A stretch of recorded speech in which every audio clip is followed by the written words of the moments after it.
जय हिंद दोस्तों, welcome to Shaurya classes. आज का हमारा टॉपिक है BA program first year first semester का। ये जो एक नया कोर्स आया है जिसका नाम है constitutional value and fundamental duties. जी हाँ, constitutional value and fundamental duties. ये एक नई बुक है। आज हम इसकी एक यूनिट की चर्चा करने की कोशिश करते हैं। अक्सर देखा गया है कि एग्ज़ाम में ये क्वेश्चन बार बार देखने को मिला है और अभी तक मार्केट में इसकी कोई भी बुक, हेल्प बुक या सोल की साइड पे इसका कोई भी हेल्प मटेरियल उपलब्ध नहीं है। तो आइए आज हम पढ़ने की कोशिश करते हैं कि एक्चुअली इस बुक में है क्या। तो आइए शुरू करते हैं। सबसे पहले यहाँ पे बताया गया है कॉन्स्टिट्यूशनल वैल्यू क्या होती है। हमें ये समझना है कि इस संविधान की किताब में क्या बताया गया है। इसमें ये बताया गया है कि भारतीय संविधान की जो मूल्य विशेषताएं हैं, जो भारतीय संविधान की प्रस्तावना है, प्रियम्बल है, उसमें जो इम्पोर्टेंट चीज़ें हैं, उन्हीं सब चीज़ों का आज हम अध्ययन करने की कोशिश करते हैं। कॉन्स्टिट्यूशनल वैल्यू का अर्थ होता है संवैधानिक मूल्य। अर्थात इस वाले यूनिट में हम बात आज करेंगे जस्टिस की, आज हम बात करते हैं लिबर्टी की, आज हम बात करेंगे इक्वालिटी की, आज हम बात करेंगे फर्टिनिटी की। तो इसका अर्थ होता क्या है? जस्टिस का होता है न्याय, लिबर्टी का अर्थ होता है स्वतंत्रता, फिर है समानता, फिर है बंधुत्व। इन सभी चीज़ का अध्ययन इस यूनिट में किया जाना है। तो सबसे पहले हम शुरू करते हैं। जैसे जस्टिस किसे कहा जाता है? अगर मैं आपसे पूछूं कि न्याय क्या होता है तो शायद आप इसे एक्सप्लेन ना कर पाओ। आप यही बोलोगे कि भाई सभी को एक समान न्याय करना न्याय कहलाता है। परंतु न्याय की परिभाषा कुछ अन्य भी है। अर्थात विभिन्न राजनीतिक चिंतनों ने न्याय की परिभाषा भिन्न भिन्न रूप से व्यक्त की है। न्याय जो एक लैटिन भाषा का शब्द है जिसका अर्थ है जस, उसका अर्थ है बांधना या फिर बंधना। जी हाँ, न्याय जो आज हम इंग्लिश में जस्टिस पढ़ते हैं वो एक लैटिन भाषा जस से बना हुआ है जिसका अर्थ है बांधना या फिर बंधना।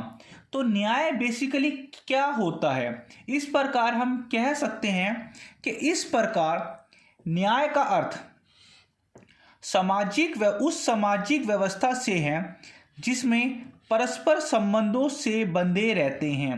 अर्थात यहाँ बताने की कोशिश की गई है कि न्याय एक प्रकार की ऐसी व्यवस्था है, उस सामाजिक व्यवस्था को न्याय कहा जाता है जिसमें व्यक्ति एक परस्पर संबंधों में बंधे हुए होते हैं। ये तो है वैसी परिभाषा जो कि एक किताबी लैंग्वेज की है। अगर हम दो राजनीतिक चिंतनों की बात करते हैं, जैसे रफल के अनुसार न्याय क्या है और प्लेटो के अनुसार न्याय किसे कहा जाता है। अगर हम रफल के अनुसार न्याय की परिभाषा को जानने की कोशिश करते हैं तो रफल महाशय ने बताया है कि भाई न्याय क्या है? न्याय उस व्यवस्था का नाम है जिसके द्वारा व्यक्तिगत अधिकार की रक्षा होती है और समाज की मर्यादा भी बनी रहती है। रफेल महोदय के अनुसार न्याय का अर्थ है कि न्याय उस व्यवस्था का नाम है जिसके द्वारा व्यक्तिगत अधिकारों की रक्षा होती है और समाज की मर्यादा भी बनी रहती है। अगर हम प्लेटो की बात कर रहे हैं तो प्लेटो के अनुसार न्याय की परिभाषा क्या है? व्यक्तियों द्वारा अपने अपने कर्तव्यों के उचित पालन और दूसरों के काम में दखल ना करना ही न्याय है। यहाँ पे प्लेटो के अनुसार न्याय क्या होता है कि सभी व्यक्तियों का अपने अपने कर्तव्यों का पालन करना तथा दूसरों के काम में दखल अंदाजी ना करना ही न्याय कहलाता है। तो आइए अब हम बात करते हैं इसके आगे की। शायद अब आपको न्याय का अर्थ समझ में आ गया होगा। वैसे न्याय का अर्थ आप चाहो तो आप अपने शब्दों में भी उतार सकते हो, जैसे कि ये बताया गया है। यहाँ पे बताया गया है कि व्यक्ति को व्यक्ति का हक दिलाना ही न्याय कहलाता है। जी हाँ, व्यक्ति को व्यक्ति का हक दिलाना ही न्याय कहा जाता है। आप चाहो तो किसी भी राजनीतिक चिंतन की न्याय के ऊपर परिभाषा लिख सकते हो, जरूरी नहीं है कि यही उतारो, पर यह है कि आपको आपका आंसर आपको कनेक्ट करना होगा। अगर अभी तक आपने हमारे वीडियो को लाइक नहीं किया है तो प्लीज़ लाइक कीजिए, चैनल को सब्सक्राइब नहीं किया है तो प्लीज़ सब्सक्राइब कीजिए। चलो यार, लाइक करो मत करो, सब्सक्राइब करो मत करो, बट कमेंट जरूर कर दिया करो, क्योंकि आपके कमेंट हमारे लिए मोटिवेशन का कार्य करते हैं कि आपको ये वीडियो कैसी लगी। अब हम बात करते हैं न्याय के प्रकार, टाइप्स ऑफ जस्टिस। भाई न्याय के प्रकार काफ़ी सिंपल चैप्टर है और ये बुक भी काफ़ी सिंपल ही है। न्याय के प्रकार में क्या होता है भाई, एक तो सामाजिक न्याय है, एक राजनीतिक न्याय है, एक आर्थिक न्याय है। अगर हम दूसरे शब्दों में बात करें तो सोशल जस्टिस है, पॉलिटिकल जस्टिस है और इकोनॉमिक जस्टिस है। बस इन्हीं चीज़ को आपको समझना है और आपका ये चैप्टर हो जाएगा। अगर हम सामाजिक न्याय की बात करते हैं तो भाई ये सामाजिक न्याय के पॉइंट हैं, ये राजनीतिक न्याय के पॉइंट है, ये आर्थिक न्याय के पॉइंट हैं। ये इतने पॉइंट हैं कि आप 3 से 4 शीटें भी इन पॉइंट से भर सकते हो। अगर हम सामाजिक न्याय की बात करते हैं, जी हाँ सामाजिक न्याय, तो समाज का अर्थ क्या होता है भाई? समाज एक ऐसी व्यवस्था होती है जिसमें समाज के सभी प्रकार के वर्ग रहते हैं, जिसमें व्यक्तियों का समूह है ना, समाज उसी को तो कहा जाता है। तो सामाजिक न्याय का अर्थ है कि सबको समाज में सबको समान समझना। जी हाँ, समाज में सबको एक समान समझना। अर्थात क्या होता है, जैसे हम समाज में हैं तो कोई अगर अमीर व्यक्ति गरीब व्यक्ति से घृणा करता है, या फिर जो अगर बहुसंख्यावादी है तो वो अल्पसंख्यावादी से घृणा करते हैं, ऐसा कुछ नहीं है।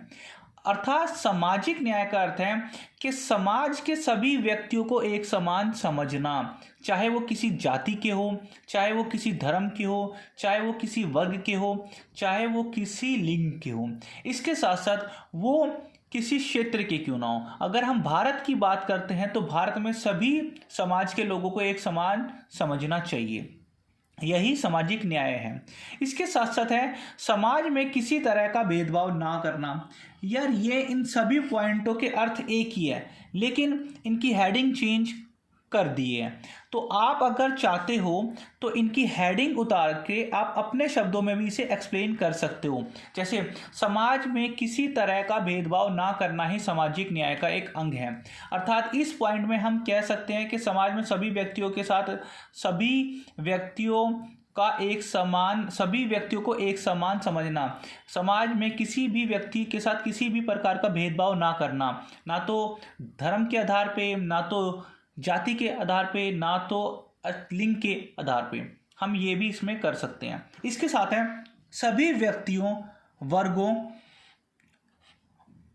को विकास का समान अवसर प्रदान करना। जी हाँ, समाज एक ऐसी व्यवस्था है जिसमें सभी व्यक्तियों को एक समान अवसर प्रदान किया जाता है अपना विकास करने का। तो सोशल न्याय या फिर जो सामाजिक न्याय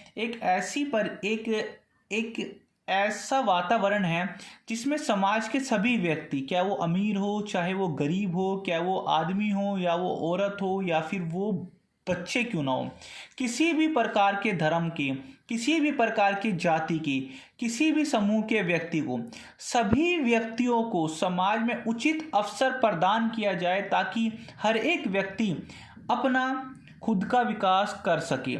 जैसे अगर अमीर वर्गों के बच्चे अगर प्राइवेट स्कूलों में जाते हैं तो सरकार गरीब वर्गों के बच्चों के लिए, मध्यम क्लास वर्गों के बच्चों के लिए भी स्कूल को प्रोवाइड कराती है, स्कूल की फैसिलिटी प्रोवाइड कराती है। अर्थात चाहे वो 12th क्लास में हो या फिर वो 10th क्लास में हो, बोर्ड की जब परीक्षा होती है, चाहे वो प्राइवेट स्कूल का बच्चा दे रहा हो या फिर सरकारी स्कूलों का बच्चा, दोनों का क्वेश्चन पेपर सेम ही होगा, दोनों का रिजल्ट भी एक ही दिन आएगा अगर वो एक ही स्टेट में है। ऐसा नहीं है कि प्राइवेट वाले जो स्कूल का बच्चा है तो उसकी जो 12th की मार्कशीट होएगी उस पर कुछ सोना चांदी का कुछ लिखा हुआ होगा, ऐसा कुछ नहीं है। अर्थात सभी को एक समान अवसर प्रदान करना चाहिए और सभी को एक समान अवसर विकास के लिए देना ही सामाजिक न्याय का एक उदाहरण है। इसके बाद अगर हम बात करते हैं तो भारतीय संविधान में सामाजिक न्याय से संबंधित कुछ अनुच्छेदों को उल्लेख किया गया है। आप अगर चाहते हो तो इनमें से 4-5 अनुच्छेद अगर आपको याद होते हैं तो वेल एंड गुड है, आपका आंसर काफ़ी अच्छा हो जाएगा। अगर हम बात करते हैं, भारतीय संविधान में 6 प्रकार के मौलिक अधिकारों का उल्लेख किया गया है, जिसमें कि भारतीय संविधान के अनुच्छेद 12 से 35 में उल्लेख है मौलिक अधिकारों का, जो कि अनुच्छेद 14 से 32 के बीच में ही 6 प्रकार के मौलिक अधिकार बताए गए हैं, जिसमें अनुच्छेद 14 से 18 के बीच में जैसे समानता का अधिकार। अगर हम आर्टिकल 14 की बात करते हैं तो आर्टिकल 14 में बताया गया है कि कानून के पक्ष समानता, अर्थात कानून सबके लिए एक समान समझा जाएगा। जैसे सपोज करते हैं कि अगर एक जुर्म किसी एक आम इंसान ने किया है और उसको 1 साल की सज़ा हुई है, और अगर वही जुर्म कोई MP, MLA या फिर फिल्म स्टार कर देता है या कोई एक सेलिब्रिटी कर देता है, तो कानून उसको भी उतने ही साल की सज़ा सुनाएगा जो कि दूसरे व्यक्ति के लिए जो वो सज़ा है। आर्टिकल 14 में बताया गया है कि कानून के समक्ष सभी एक समान समझे जाएंगे, कोई छोटा बड़ा नहीं समझा जाएगा। आर्टिकल 15 में यह बताया गया है कि जन्म के आधार पे, अर्थात भारत में कोई भी बच्चा पैदा होता है, चाहे वो लड़की हो या फिर वो लड़का हो, चाहे वो हिंदू का हो, मुस्लिम का हो, सिख का हो, ईसाई का हो, किसी भी धर्म का हो, किसी भी वर्ग का हो, किसी भी जाति का हो, अगर जन्म के आधार पे सभी को एक समान समझा जाएगा। ऐसा नहीं है कि अगर वो अंबानी के घर में हुआ है तो वो कुछ मतलब अलग होगा, या फिर एक पुअर समाज में किसी वर्ग के उसमें हुआ है तो वो अलग होगा। जन्म के आधार पे सभी को एक समान समझा जाएगा। इसी के अनुसार आर्टिकल 16 में बताया गया है अवसर की समानता। इसमें ये बताया गया है कि समाज के जो पिछड़े हुए वर्ग हैं, जो समाज में कमज़ोर वर्ग हैं, वो अपने विकास करने के साथ साथ उनको सरकारी जॉब्स में कुछ आरक्षण प्रदान किया गया है। SC ST OBC को सरकारी जॉब में आरक्षण प्रदान किया गया है, अर्थात उनको भी अवसर दिया गया है अपना विकास करने के लिए। आर्टिकल 17 की अगर हम बात करते हैं तो उसमें बताया गया अस्पृश्यता का अंत। जैसे कि इसमें बताया हुआ है कि भाई पुराने समय में छुआछूत नाम की एक कुप्रथा समाज में उपलब्ध थी, जो कि अब समय के साथ साथ हट गई है। हम कह सकते हैं कि हमारी अवेयरनेस के कारण ये कुप्रथा समाज से समाप्त हो गई है। आज के टाइम पे अगर कोई भी अस्पृश्यता या छुआछूत का कोई भी अगर भेदभाव करता है तो ये एक कानूनी अपराध माना जाएगा। आर्टिकल 28 में, अनुच्छेद 28 में बताया गया है उपाधियों का अंत। आज़ादी के समय या आज़ादी से पहले भारत में जो बड़े बड़े इंसान या जो भूस्वामी होते थे या जो राजा होते थे, उनको कुछ उपाधियां प्रदान की जाती थी, जैसे कि सर की उपाधि, या फिर किसी को साहूकार बोल दिया जाता था, या फिर किसी को नंबरदार के नाम से जाना जाता है, या फिर किसी को साहब के नाम से जाना जाता था। अंग्रेज़ों के समय भी अंग्रेज़ों ने बहुत से भारतीयों को ये उपाधियां प्रदान की हैं, परंतु 18वें अनुच्छेद में ये बताया गया है कि अब ये उपाधि केवल सैन्य और कुछ विशिष्ट क्षेत्रों तक ही सीमित होगी, जो कि सरकार द्वारा प्रदान की जाएगी। अब उन उपाधियों को हटा के सरकार के द्वारा पद्मश्री, पद्म भूषण तथा भारत रत्न जैसी उपाधियां प्रदान की गई हैं। आर्टिकल 29 में बताया गया है अल्पसंख्यकों की संस्कृति की सुरक्षा। यहाँ पे ये बताया गया है कि आर्टिकल 29 में ये बताने की कोशिश की गई है कि भारत में जो अल्पसंख्यक समूह हैं उनकी संस्कृति की सुरक्षा की जिम्मेवारी सरकार की है, राज्य की है तथा संविधान की भी है। इसी के साथ साथ आर्टिकल 30 में बताया गया है कि अल्पसंख्यक वर्ग का प्रशासन के अधिकारी, अर्थात प्रशासन में जो कार्य कर रहे हैं उसमें अल्पसंख्यक के व्यक्ति भी होने चाहिए। अर्थात अगर अल्पसंख्यक वर्ग के व्यक्ति प्रशासन में कार्य करेंगे तो इससे अल्पसंख्यक वर्गों का विकास हो पाएगा। ये सारे पॉइंट आपके सामाजिक न्याय के हैं। देखो कितने पॉइंट हो गए हैं। अगर इसके आधे भी आप एक्सप्लेन करके आ जाते हो ना, आप पेपर बहुत अच्छी तरह अटेम्प्ट कर पाओगे। अब हम बात करते हैं राजनीतिक न्याय की, पॉलिटिकल पॉलिटिकल जस्टिस की। इसमें जैसे बताया गया है भाई, राजनीतिक न्याय में क्या आएगा कि भारत के सभी नागरिकों को चुनाव लड़ने का अधिकार, या फिर सभी नागरिक जो 18 वर्ष से ऊपर हैं उनको मतदान का अधिकार। इसके साथ साथ कोई भी पार्टी, कोई भी राजनीतिक दल बनाने का अधिकार, राजनीतिक दलों से सवाल पूछने का अधिकार, भाषण का अधिकार, अभिव्यक्ति का अधिकार, यही सब तो पॉइंट होगा। अब हम बात करते हैं राजनीतिक न्याय में क्या है। राजनीतिक सहभागिता का समान अवसर, कि भारत के प्रत्येक व्यक्ति को, अगर वो भारतीय है तो उसको चुनाव में खड़े होने का, चुनाव को लड़ने का तथा अपने मत अधिकार का उपयोग करने का समान अवसर दिया जाता है। इसी के साथ साथ भारत में वह प्रत्येक व्यक्ति जो 18 वर्ष से ऊपर है, अनुच्छेद 326 में बताया गया है कि भारत का वो प्रत्येक व्यक्ति जो 18 वर्ष से ऊपर है, बिना किसी जातीय भेदभाव के, बिना किसी धार्मिक भेदभाव के, बिना किसी वर्गीय भेदभाव के, सभी व्यक्तियों के जो मत का मूल्य होगा वो एक समान होगा। अर्थात ऐसा नहीं है कि कोई अमीर व्यक्ति है तो वो 5 बार वोटिंग कर सकता है, या कोई गरीब व्यक्ति है वो एक बार ही वोट कर पाएगा, नहीं। सभी लोगों के जो मत का जो मूल्य, अर्थात जो उनका एक मूल्य होगा वो इक्वल माना जाएगा, चाहे वो किसी कास्ट के हो, किसी वर्ग के हो, किसी समूह के हो, किसी धर्म के क्यों ना हो। एग्जाम्पल के लिए, अगर कोई एक गरीब आदमी किसी राजनीतिक पार्टी को वोट प्रदान करता है और एक फिल्म स्टार किसी राजनीतिक पार्टी को वोट प्रदान करता है, दोनों 18 साल से ऊपर हैं, तो ऐसा नहीं होगा कि फिल्म स्टार है और वो एक समाज में सेलिब्रिटी है तो वो अपने वोट को 50 बार किसी को वोट दे देगा उसी समय में। ऐसा नहीं होगा। जो वोट की कीमत उस फिल्म स्टार की है, वही वोट की कीमत एक आम इंसान की भी होगी।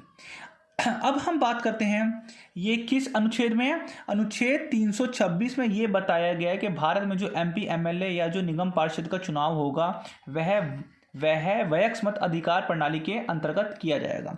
इसके बाद है निष्पक्ष चुनाव। भारत में राजनीतिक न्याय का अर्थ है कि निष्पक्ष चुनाव, अर्थात जो भी चुनाव में खड़ा होता है वो एक स्वतंत्र रूप से उसका चुनाव किया जाता है, इसमें कोई चालबाजी नहीं की जाती। इसी के साथ साथ है जो हारे हुए चुनाव उम्मीदवार होते हैं वो अपनी हार को स्वीकार कर लेते हैं। इसी के साथ साथ है चुनाव राजनीतिक दल गठन। भारत में कोई भी व्यक्ति अपना एक चुनाव चिन्ह के साथ खड़ा हो सकता है या अपना एक राजनीतिक दल का निर्माण कर सकता है। यहाँ पे सभी व्यक्तियों को एक समान अधिकार दिया गया है। यह नहीं है कि केवल एक ही परिवार के लोग अपनी राजनीति को, अपने पूर्वजों की राजनीति को बार बार वही चलाते जाए, ऐसा बिल्कुल नहीं है। आप चाहो तो आप भी चुनाव लड़ के जीत सकते हो और अपनी एक राजनीतिक पार्टी का निर्माण कर सकते हो। इसके साथ साथ भाषण और अभिव्यक्ति की भी स्वतंत्रता। भाई सामाजिक न्याय में ये है कि आप चाहो तो चुनाव के समय में या फिर उससे पहले आपको भाषण का अधिकार है, अभिव्यक्ति का अधिकार है, अपनी भावनाओं को प्रकट करने का अधिकार है। भाषण का आपको अधिकार है, इसका मतलब यह नहीं है कि आप किसी के लिए अपशब्दों का उपयोग कर रहे हो। आप भाषण दे रहे हो, परंतु आपको अपने भाषण में यह चीज़ भी ध्यान में रखनी है कि आप अपने भाषण में किसी दूसरे व्यक्ति के लिए अपशब्दों का उपयोग ना करो। इसके साथ साथ अगर हम आर्थिक न्याय की बात करते हैं तो आर्थिक न्याय में बताया गया है आर्थिक अवसरों की समानता। भाई आर्थिक अवसरों की समानता का अर्थ यहाँ पे है कि भारत में जो गरीब आदमी हैं, जो पिछड़े हुए वर्ग हैं, जो मजदूर वर्ग हैं,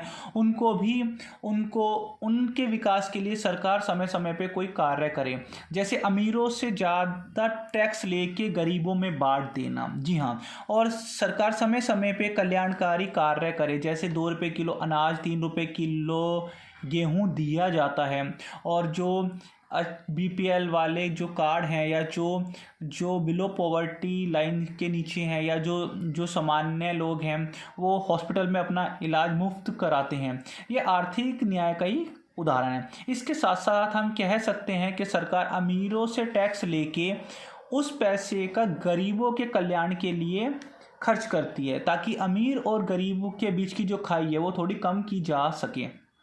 इसी के साथ साथ आर्थिक न्याय में है एक समान कार्य का एक समान वेतन। ये अनुच्छेद 39 डी में बताया गया है। इसमें ये बताया हुआ है, जैसे उदाहरण के लिए हम सभी जानते हैं कि जो राजमिस्त्री है, जो घरों का निर्माण करते हैं, उसमें स्त्री भी होते हैं तथा पुरुष भी होते हैं। अगर एक पुरुष की सैलरी, एक राजमिस्त्री की सैलरी 800 रुपये प्रति दिन है, उसी में अगर एक स्त्री लेबर का काम करती है और एक आदमी लेबर का काम करती है, अगर आदमी का वेतन और 600 रुपये प्रति दिन होता है, तो स्त्री की सैलरी महिला की उस टाइम स्त्री का जो वेतन होगा एक दिन का, वो 600 नहीं होगा। अर्थात यहाँ बताने की कोशिश की गई है कि भाई एक समान कार्य का एक समान वेतन होना चाहिए, यही आर्थिक न्याय है। बस थोड़ा सा हो रहा है, उसके बाद ये समाप्त हो जाएगा, ज़्यादातर 5 से 7 मिनट और। जी हाँ, आप इस वीडियो को 1 से 2 बार अगर वॉच करते हो ना, तो मेरा पूरा मानना है कि आप काफ़ी अच्छे मार्क्स लेके आ सकते हो। एक मिनट जरा मैं एक मिनट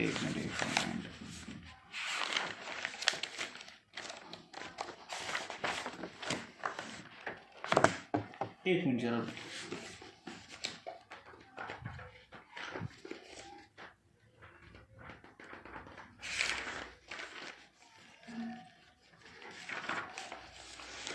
जी हाँ, आ गया। आपके लिए एक और खुशखबरी है जी हमारे पास।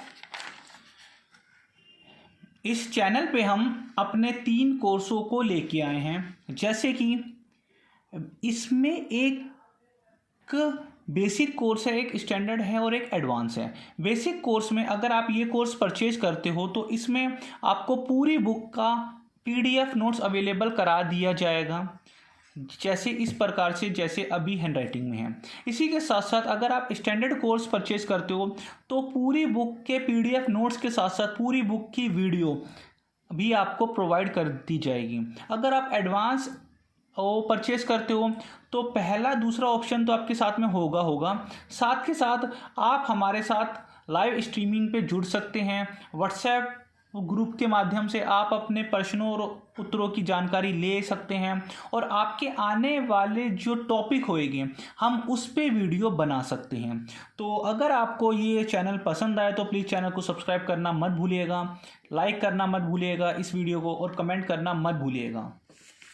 तो आइए अब हम बात करते हैं स्वतंत्रता की। भाई अभी हमने जस्टिस की बात करी, तो इसी प्रकार से स्वतंत्रता का अगर मैं आपसे अर्थ पूछूं तो आप सभी स्वतंत्रता का अर्थ बताने में नाकाम हो जाओगे।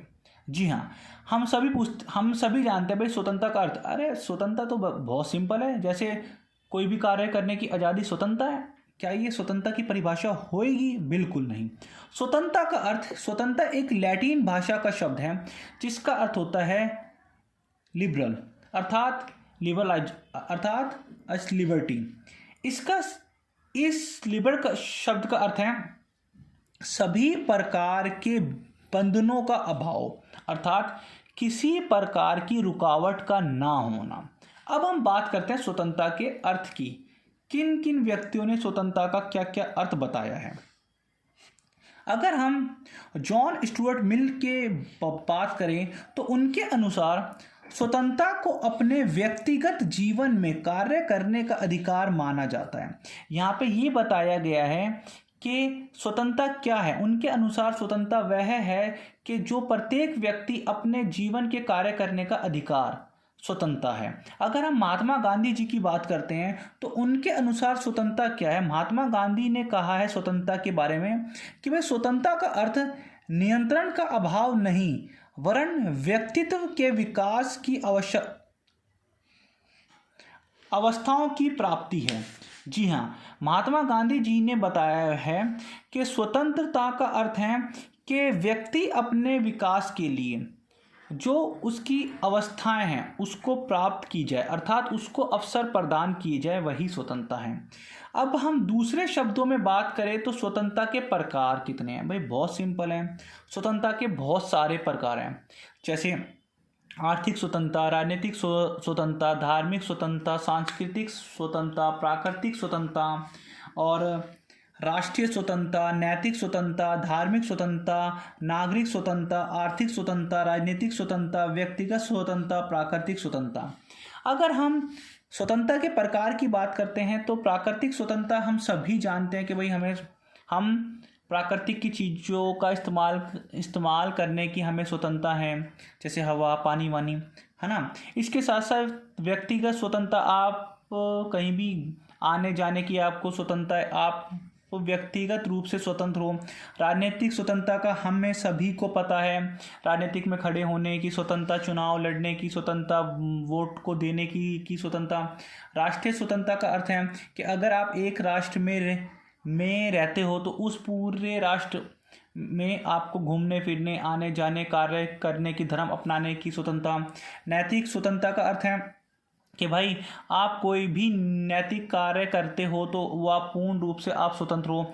धार्मिक स्वतंत्रता का अर्थ है कि आप अपने किसी भी धर्म को फैला सकते हो, अपने किसी भी धर्म को मान सकते हो। अगर आप हिंदू धर्म में हो और आप मुस्लिम धर्म में जाना चाहो तो आप जा सकते हो, आप स्वतंत्र हो। आप मुस्लिम हो तो आप सिख धर्म में जा सकते हो, आप सिख हो तो आप ईसाई धर्म में जा सकते हो, आप ईसाई हो तो आप फिर से हिंदू धर्म में आ सकते हो। आपको पूर्ण स्वतंत्रता है। सरकार आपसे नहीं पूछेगी कि भाई आप हिंदू से मुस्लिम क्यों हुए या फिर आप मुस्लिम से हिंदू क्यों हुए।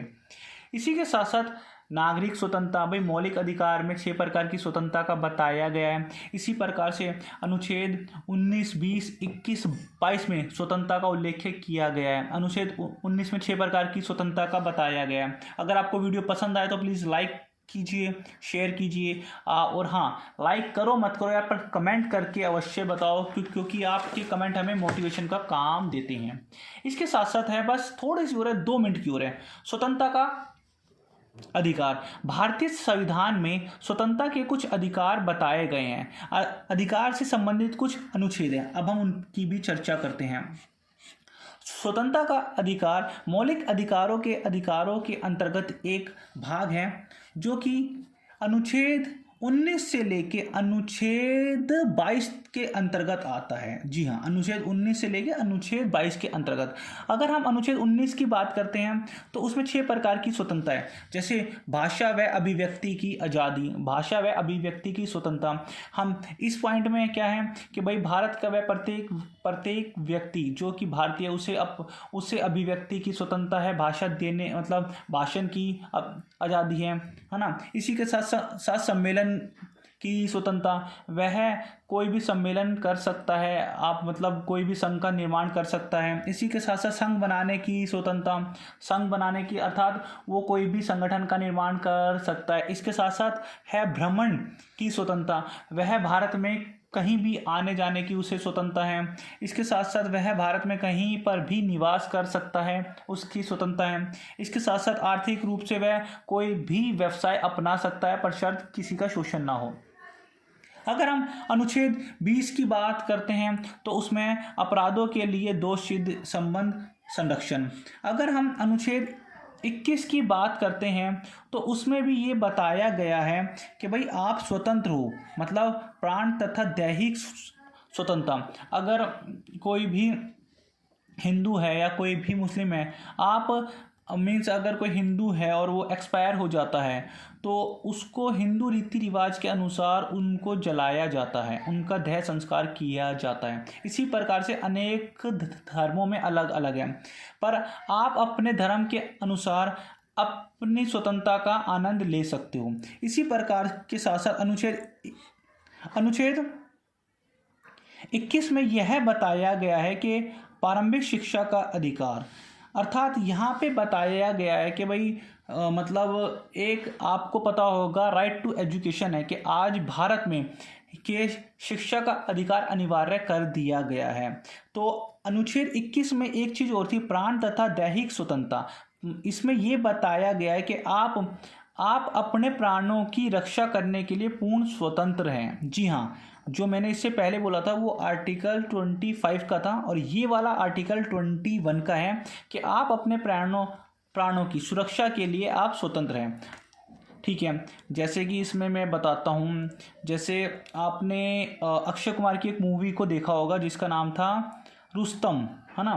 तो उसमें वो एक कोस्ट गार्ड में था आई थिंक, या फिर नेवी में था, तो वो अपनी आत्मरक्षा के लिए 3 गोलियां चलाता है। तो अगर आप पे कोई अटैक करता है तो आपको अपनी दैहिक रक्षा करने का अधिकार है, स्वतंत्रता है। इसी प्रकार से 22वें अनुच्छेद में बताया गया है, कुछ दशाओं में गिरफ्तारी और बंधन से संरक्षण। अगर आपको कोई भी जुर्म में गिरफ्तार किया जाता है तो पुलिस का कार्य है कि आपको सुरक्षित रखना। जैसे अफजल कसाब ने जो एक अटैक किया था, उसके बावजूद भी पुलिस ने उसको सुरक्षित रखा, है ना। तो यहाँ पे है कि कुछ दशाओं में गिरफ्तारी तथा बंधन से संरक्षण। तो यहाँ पे इस प्रकार की स्वतंत्रता है। मेन अब आप आती है आपकी धर्म की स्वतंत्रता का अधिकार। यहाँ पे बताने की कोशिश की गई है कि अनुच्छेद 25 से 28 के बीच में आपको आपके धार्मिक कार्यों की स्वतंत्रता है, जैसे अंतकरण की स्वतंत्रता कि आप अपने धर्म के अनुसार अपने अंतकरण कर सकते हो। इसी के साथ साथ भगवान व उनके रूपों को अपने अपने ढंगों से पूज सकते हो, वो भी आपको स्वतंत्रता है। इसी के साथ साथ धार्मिक पूजा करने के प्रदर्शन भी आप कर सकते हो। इसी के साथ साथ धर्म मानने का अधिकार भी आपका है। तो अभी तक हमने देखा कि ये काफ़ी इम्पोर्टेंट है। अब इसी के साथ साथ इसका पार्ट 2 भी आएगा, उसमें ज़्यादा से ज़्यादा 10 से 12 मिनट की वो वीडियो होने वाली है। अगर ये दोनों वीडियो हम बात करते हैं तो इन दोनों वीडियो में आपकी एक यूनिट समाप्त हो जाएगी, पूरे 20 नंबर पक्के हो जाएंगे। अभी तक मार्केट में इसकी बुक और कोई भी स्टडी मटेरियल नहीं आया है, तो आप इस वीडियो को 1 से 2 बार अगर देखोगे तो आपको बहुत आसानी से ये सब चीज़ें समझ में आ जाएगी। और प्लीज़ अपने उन सभी फ्रेंडों के साथ ये वीडियो शेयर कीजिए जिन फ्रेंडों के पास ये सब्जेक्ट है। तो अगली वीडियो के लिए हम मिलते हैं, तब तक के लिए जय हिंद, जय भारत।